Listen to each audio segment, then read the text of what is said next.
What's up, y'all? It's Shuffle, and today we're going to talk about some Darkest Dungeon 2. I'm going to sit here with Echo like I don't know, some kind of cartoonish movie villain.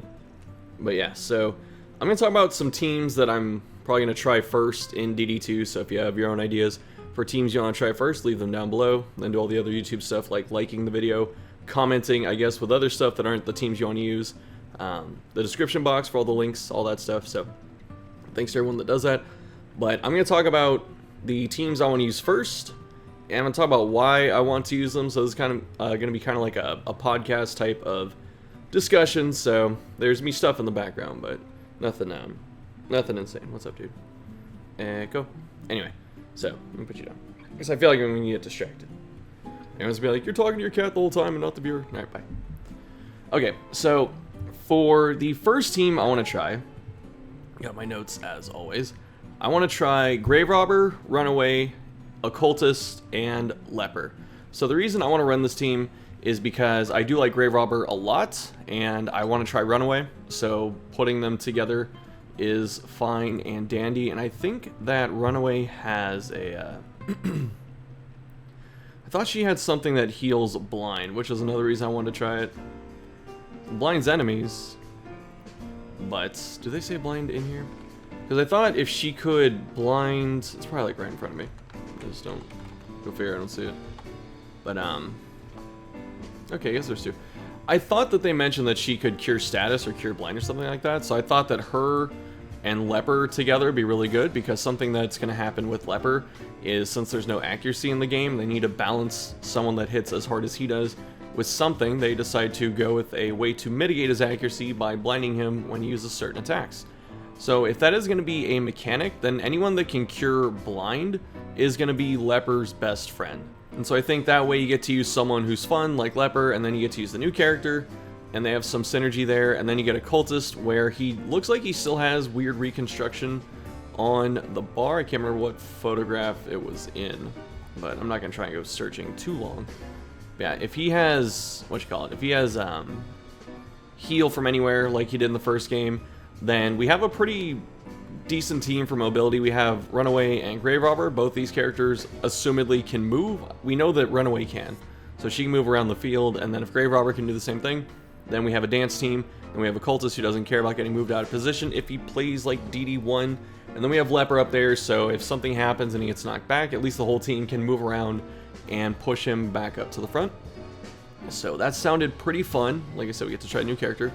That's the first team that I was looking at. And the second team, lost my train of thought there, thankfully we have notes, but my second team is going to be Leper, Occultist, Jester, and then Plague Doctor. This is a pretty strong team from Darkest Dungeon 1. It was really good in the Courtyard, but the combination of these three, so Occultist, Jester, and Plague Doctor, not Leper, but the three of them with some kind of good frontliner, so either Flagellant or Shield Breaker, Hellion. Having these three and a really good frontliner was a good team in the first game, so I'm hoping they have their same strong synergy in this one. It'll be a bit different, since if there's no accuracy, it's like, how is Jester going to work on teams now? Is he still going to be some kind of buff bot? Does he just give everyone crit? Or give them speed? I don't know. So there's that, and then we have the ability to do bleed and blight damage between these two characters. Then we have, Occultist as a healer.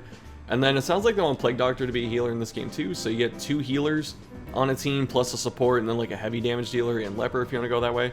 So you could probably run the same team with Hellion up front and get similar results, and that sounds cool. So I want to see how something from the previous game works in the new game with the new mechanics, and I think the four of them will be pretty good at that.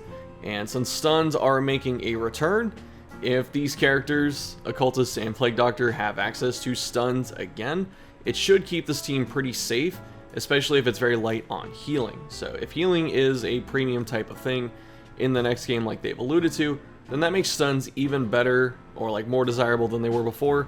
And that's something I'm actually kind of sad about, where if they reduced the amount of healing potential in the game, but then kept like stuns the same, that's going to kind of suck. So I'm hoping that's not the case. It could be.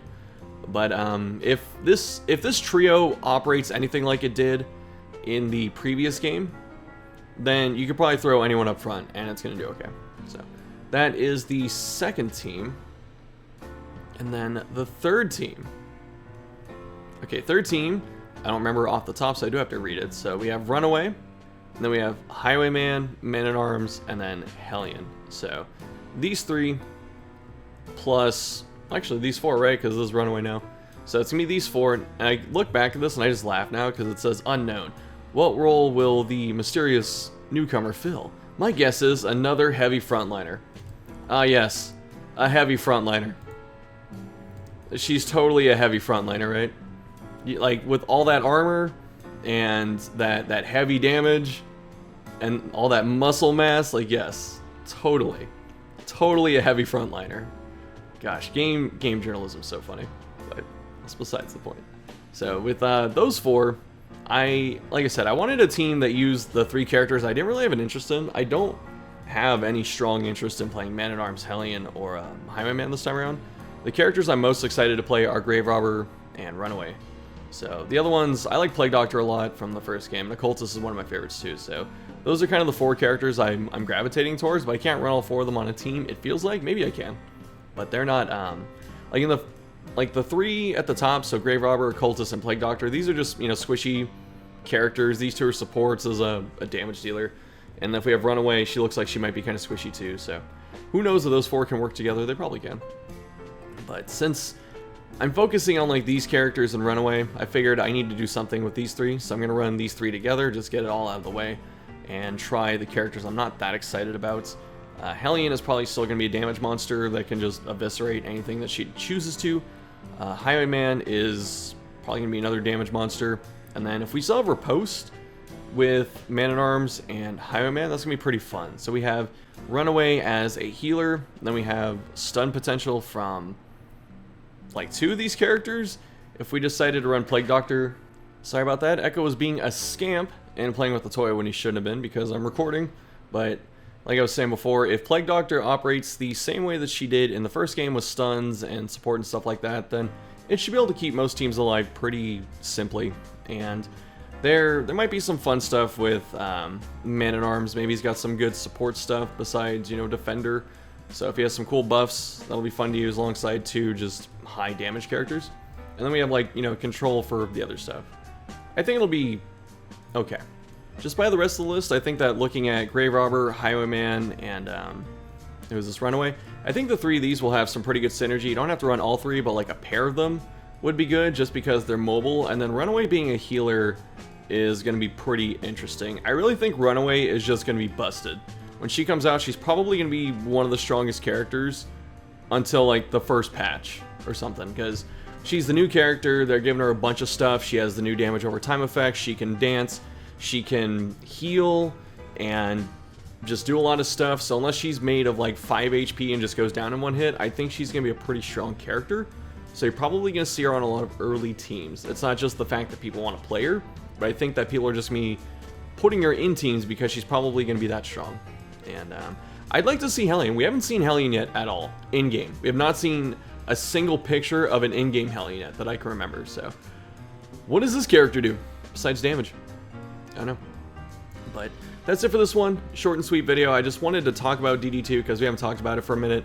And Red Hook kind of blew away my prediction of us getting a trailer in August, followed by a like a release date for September. Kind of sad about it, but hopefully there's something soon. But like I said, that's it for this one. So thanks so much for watching. Check out all the stuff below. Leave your comments and thoughts on teams and characters you're excited to try, certain builds. I know we don't have a lot of information, but theory crafting is pretty fun, so I enjoy it. And like I said, that's it. So thanks for watching. I'll see you next time.